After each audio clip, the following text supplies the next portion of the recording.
Hello, dear student, teachers, parents, and friends. Nisar Sherpao with a new topic, the escape velocity, which is the last topic of chapter number 4 for class 11.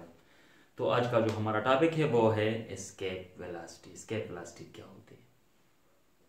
Escape velocity मैं किस तरह define करता हूँ escape velocity?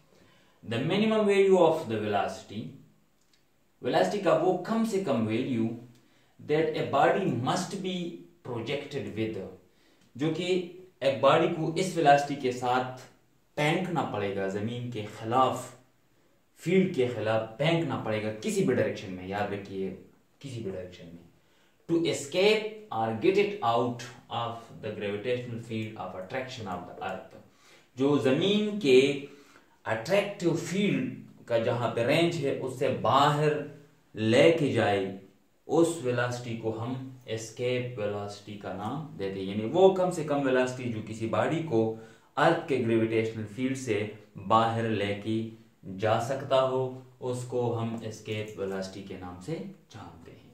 Clear? अब याद रखो, हमको पता है कि जमीन पे जितनी भी जमीन का सरफेस पे जो ग्रेविटेशनल पोटेंशियल है वो नेगेटिव है। ग्रेविटेशनल पोटेंशियल जो है -gm/r है। ठीक है, ये ग्रेविटेशनल पोटेंशियल है। और ग्रेविटेशनल कोई भी बॉडी जो जमीन पे पड़ा हो तो उसमें पोटेंशियल एनर्जी कितनी होगी, याद रखो। तो ग्रेविटेशनल पोटेंशियल इतना है, तो ग्रेविटेशनल पोटेंशियल एनर्जी जो है वो किस चीज की इक्वल है? Mass into gravitational potential. तो इसके साथ m मल्टीप्लाई करें तो -gm/r।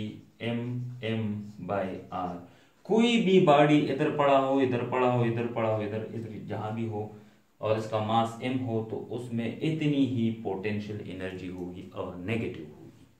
ठीक है, नेगेटिव का अब क्या मतलब है? नेगेटिव का मतलब है कि जमीन ने इस मास पे, ये जो हमारे पास मास है और इसकी जो पोटेंशियल एनर्जी ये है, जमीन ने इस पे काम किया है, gravitational field of the earth ने इस पे काम किया है, और वो काम इस बॉडी में इतनी पोटेंशियल एनर्जी की शक्ल में सेव किया है, इसलिए ये बॉडी इधर पड़ा हुआ है।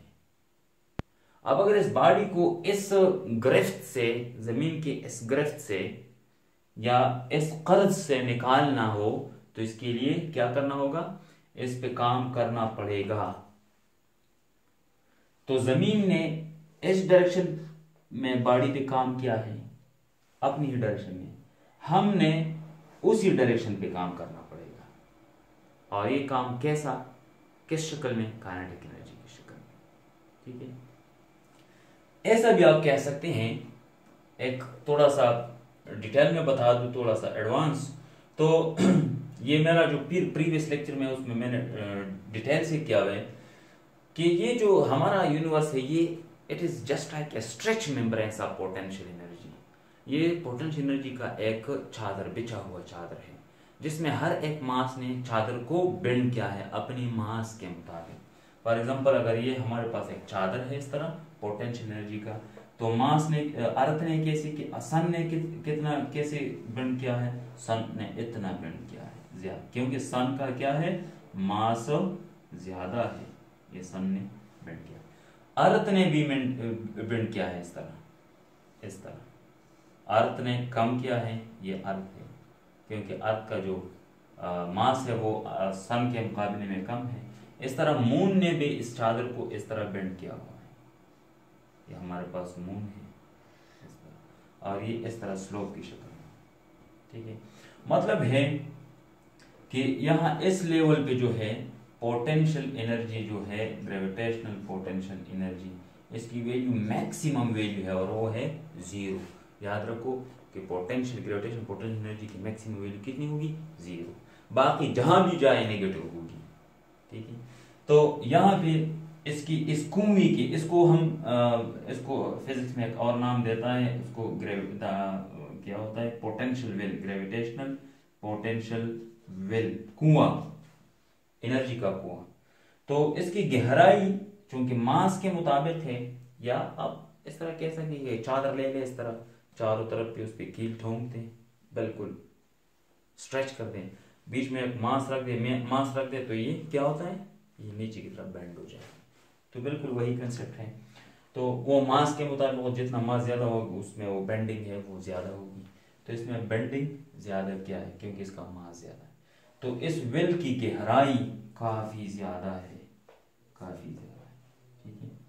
तो सन पे अगर कोई चीज पड़ा हो तो उसमें नेगेटिव पोटेंशियल इंतहाई ज्यादा होगी, इस कुएं की गहराई इंतहाई ज्यादा होगी। तो इस कुएं से किसी चीज को निकालने के लिए ज्यादा काम करना पड़ेगा। इस अर्थ की हम बात करें तो इस कुएं की गहराई कितनी है, यहां से यहां तक वो कितनी है, gravitational potential energy minus G M by R, ये इसकी गहराई है।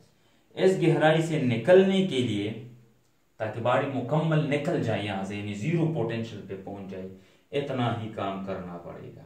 इसका मतलब है कि ये जो मास है इधर, सपोज ये मास है, इस पे पता नहीं कब किस जमाने में किस मिलियंस ऑफ ईयर्स एगो अर्थ ने इस पे काम किया है और इसको गिरा के इधर पकड़ा हुआ है। अब इसको इस ग्रफ्त से निकालने के लिए इतना काम इसको करना पड़ेगा।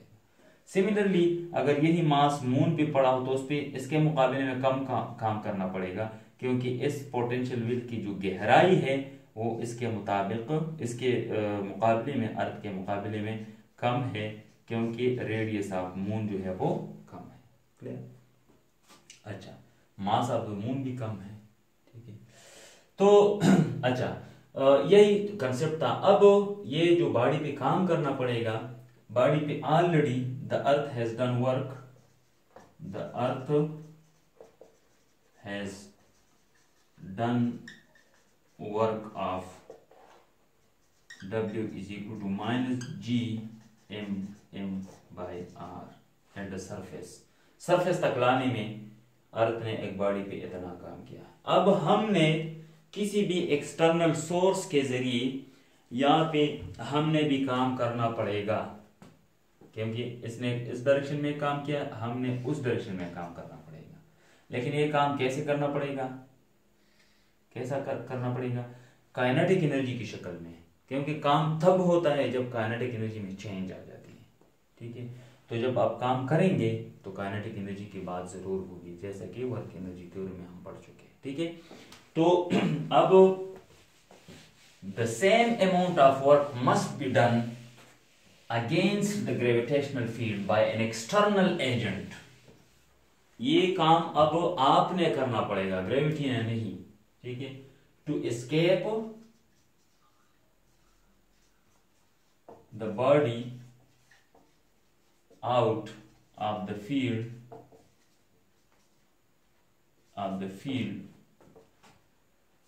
the external agent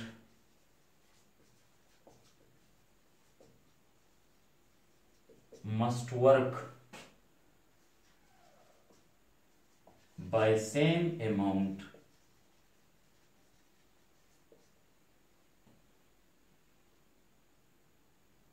in the form of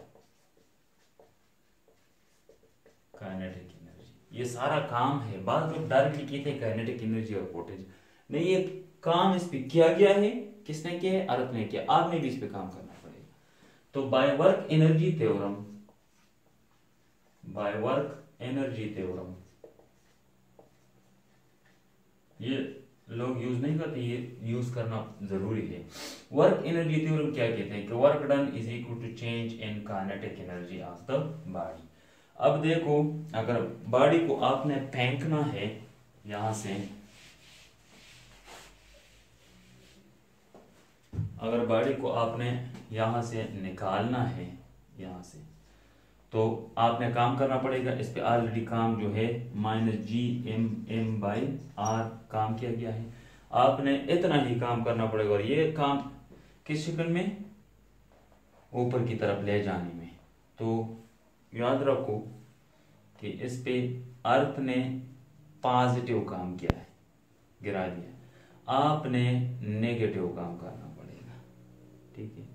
negative मतलब ग्रेविटी के खिलाफ। और जब भी वर्क एनर्जी थ्योरम का मेरा जो प्रीवियस लेक्चर हो वो जरूर देखिएगा, तो आपकी कंसेप्ट कंप्लीटली क्लियर हो जाएगी कि जब भी वर्क डन नेगेटिव होता है तो इसका मतलब है कि काइनेटिक एनर्जी जो है इसमें कमी आती है टाइम के साथ। तो इसका मतलब है कि जब आप बॉडी को यहाँ से ऊपर की तरफ फेंकेंगे तो उसकी इनिशियल काइनेटिक एनर्जी इंतहाई ज़्यादा होगी, और जो ये ऊपर जाता है तो इसकी काइनेटिक एनर्जी क्या हो जाएगी, आखिर में ये जीरो। ठीक है, तो यहाँ से यहाँ तक काइनेटिक एनर्जी में काफ़ी चेंज आता है, कमी आ जाती है। जो जब भी काइनेटिक एनर्जी में कमी आती है उसका मतलब है कि बॉडी पे नेगेटिव काम हो रहा है। ठीक है, तो ये जो यहाँ पे नेगेटिव है तो इसका मतलब है कि -W is equal to kinetic energy initial minus kinetic energy final. तो यहाँ पे हमारे पास काइनेटिक एनर्जी इनिशियल है, काइनेटिक एनर्जी फाइनल। तो फाइनल एनर्जी जब हमारे पास जीरो होगी, क्योंकि हमने सिर्फ और सिर्फ बॉडी को फील्ड से बाहर लेके जाना है। ठीक है, तो ये कहाँ पे जीरो हो जाएगी, ये इसी लोकेशन उस लोकेशन पे जीरो हो जाएगी जहां पे पोटेंशियल एनर्जी जो है, ग्रेविटेशनल पोटेंशियल एनर्जी, वो क्या हो जाती है, जीरो। ठीक है, तो -W work done is equal to kinetic energy, हम यहाँ पे जो काइनेटिक एनर्जी देते हैं वो 12mv², लेकिन वो वेलोसिटी, वो काइनेटिक एनर्जी जो बॉडी को बाहर फेंकते ग्रेविटेशनल फील्ड से, उसके लिए जितनी वेलोसिटी होगी उस वेलोसिटी को हम एस्केप का नाम देते हैं -0। ये वर्क किस चीज के बराबर है, इस चीज के बराबर। तो यहाँ पे ये वैल्यू पुट कर दें, minus into minus G m by r is equal to 1/2 mv²। m को m के साथ कैंसिल करें, माइनस माइनस प्लस हो जाएगी, Gm/r is equal to 1/2v²। 2 दोनों साइड पे मल्टीप्लाई करें, divide by r is equal to v²। ठीक है, स्क्वायर रूट दोनों का साइड का स्क्वायर रूट ले लें, तो एस्केप वेलोसिटी हो जाएगी आपके, हाँ एस्केप वेलोसिटी ये कैंसिल हो जाएंगे, v escape is equal to √2gm/r। Clear, ये भी एक इक्वेशन है आपके पास ग्रेविटेशनल पोटेंशियल एनर्जी, जो कि मास ऑफ द अर्थ यानी planet and radius of the earth पर डिपेंड करता है, और ये जी तो कांस्टेंट है। आल्सो आपको ये भी पता होना चाहिए कि gravitational force is equal to Gm/r²। Gravitational force किस चीज के बराबर होती है, mg is equal to Gm/r², m के साथ cancel, g is equal to Gm/r², r² को दोनों साइड से मल्टीप्लाई करें, Gm, यहाँ पे Gm की वैल्यू यहाँ पुट कर दें इधर, तो आपके पास वैल्यू बन जाएगी कैसे, ये वैल्यू, तो escape velocity v escape velocity is equal to √2, Gm की जगह लिख के Gr² डिवाइड बाय r, ये r और ये r कैंसिल, स्क्वायर कैंसिल हो जाएंगे, v escape velocity is equal to 2gr। g gravitational acceleration है, r जो है रेडियस ऑफ द अर्थ है। फॉर अर्थ के लिए, मून के लिए और कुछ वैल्यू होगी, हर एक प्लैनेट के लिए डिफरेंट एस्केप वेलोसिटी है। ठीक है, तो for earth g is equal to 9.8 और r is equal to 6.4 10⁻⁶ metre, ये मीटर पर सेकंड स्क्वायर, और ये हमारे पास मीटर है। ये वैल्यू अगर आप यहाँ पे पुट कर दें, v escape is equal to 2 × 9.8 × 6.4 × 10⁻⁶, इससे बनता है 11.2 किलोमीटर पर सेकंड। इतनी वेलोसिटी आपने एक बॉडी को देनी है जमीन के ग्रेविटेशनल फील्ड से निकालने के लिए, इतनी। ठीक है, और अगर इस इक्वेशन की तरफ आप देखें तो ये अक्सर हम देखते हैं कि ये जो एस्केप वेलोसिटी की इक्वेशन है, ये जो एक्सप्रेशन है, ये मास ऑफ द बॉडी पर डिपेंड नहीं करता है, यहाँ जो मास है। तो ये अक्सर जहन में ये सवाल पैदा हो कि यार बड़ा जो मास हो तो उसके लिए क्या बनेगा, उसके लिए तो, लेकिन याद रखो बड़ा जो मास है उसके लिए ज़्यादा एनर्जी देनी पड़ेगी। ठीक है, एनर्जी सेम नहीं रहेगा, एनर्जी ज्यादा देनी पड़ेगी, ठीक है, लेकिन वेलोसिटी जो है इतनी ही रहेगी। ओके, तो ये एक पॉइंट है, ये एस्केप वेलोसिटी है। ये अक्सर आ जाता है कि which of the following escape velocity, which of the following the escape velocity doesn't depend upon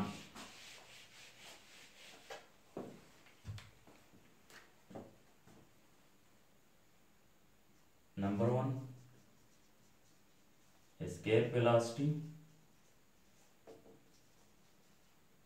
does not depend on the mass of projectile or body. Number 2, escape energy कौन सी होगी? Escape energy वो energy जो kinetic की शक्ल में होगी और body को जमीन से बाहर ले जाए, वो एस्केप एनर्जी, ठीक है। एस्केप एनर्जी कितनी होती है? Escape energy is equal to kinetic energy which is equal to G(m)(m)/r, ये इतनी है, ठीक है। नंबर 3, एस्केप एनर्जी पर यूनिट मास। यूनिट मास के लिए कितनी एस्केप एनर्जी चाहिए? एस्केप एनर्जी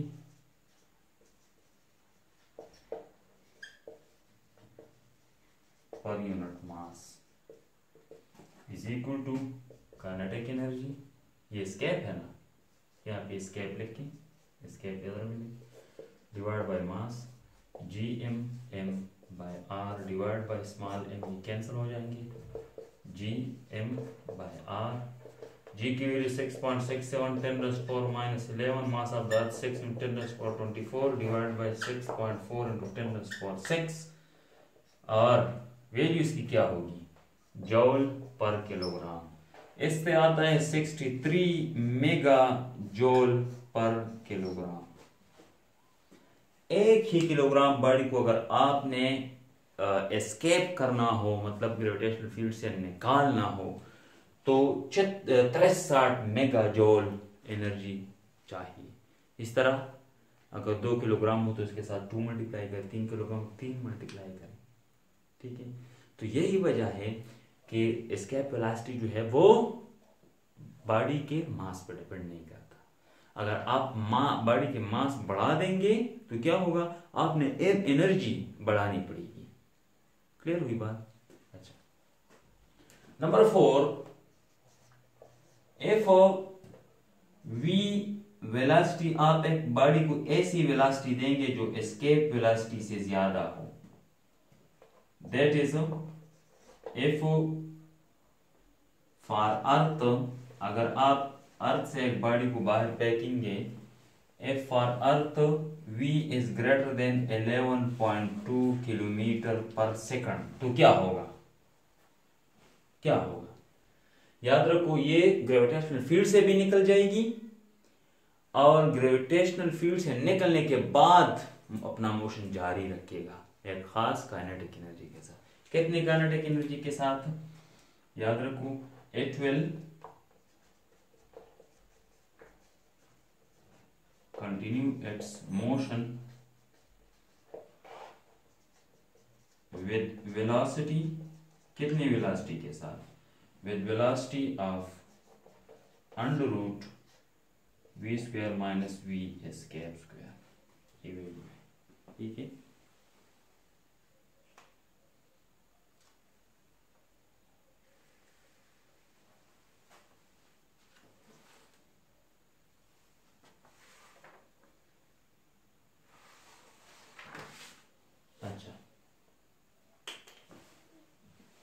क्लियर हुई बात? इतनी वेलोसिटी के साथ। और तो काइनेटिक एनर्जी वहां पे क्या होगी? काइनेटिक एनर्जी वहां पे जब ये निकल जाए 1/2 m, ये वेलोसिटी है ना, तो ये v square minus v escape square whole square, क्योंकि यहाँ पे वेलोसिटी है, वेलोसिटी पे स्क्वायर आ जाएगी, तो 1/2 m v square minus v escape square, जो भी वैल्यू है वो अब अगर ये भी क्लियर हुई। अच्छा, अगर एक बॉडी हमारे पास अगर ऐसी हो जिसकी एस्केप वेलोसिटी की वैल्यू इंतहाई ज्यादा हो, नंबर 5 है 6 है, number 5, if for a body in a planet या heavenly body, if for a body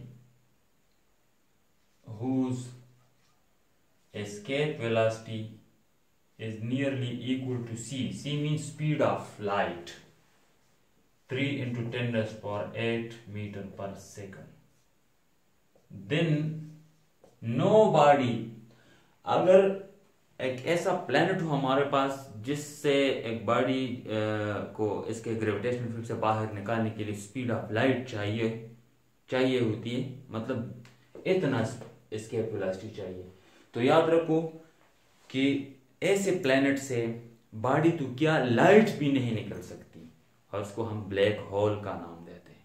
ठीक है, ब्लैक होल का क्या होता है, इसकी ग्रेविटी इतनी स्ट्रांगर होती है कि वहां पे एस्केप वेलोसिटी जो है वो स्पीड ऑफ लाइट के बराबर होती है। तो इसलिए ब्लैक होल को ब्लैक होल का नाम इसलिए दिया गया कि वहां से लाइट भी नहीं निकल सकती, लाइट भी अट्रैक्ट कर देती है। तो देन नोबॉडी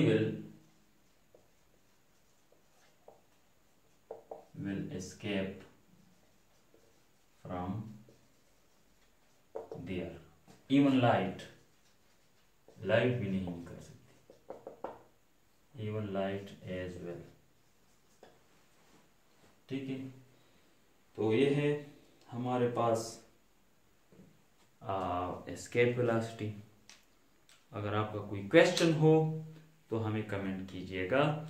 हमारे इस आपने अगर हमारे चैनल को सब्सक्राइब नहीं किया तो चैनल को सब्सक्राइब करें, क्योंकि इसके बाद में जो है एमडी कैट्स और ईटा के जो क्वेश्चंस है वो लेके आऊँगा। इसकी कुछ गाइडेंस है, इसके क्वेश्चंस है, कुछ क्वेश्चंस में हल भी करूँगा और चैप्टर का रिवीजन भी करवाऊँगा। तो thank you for watching, thank you.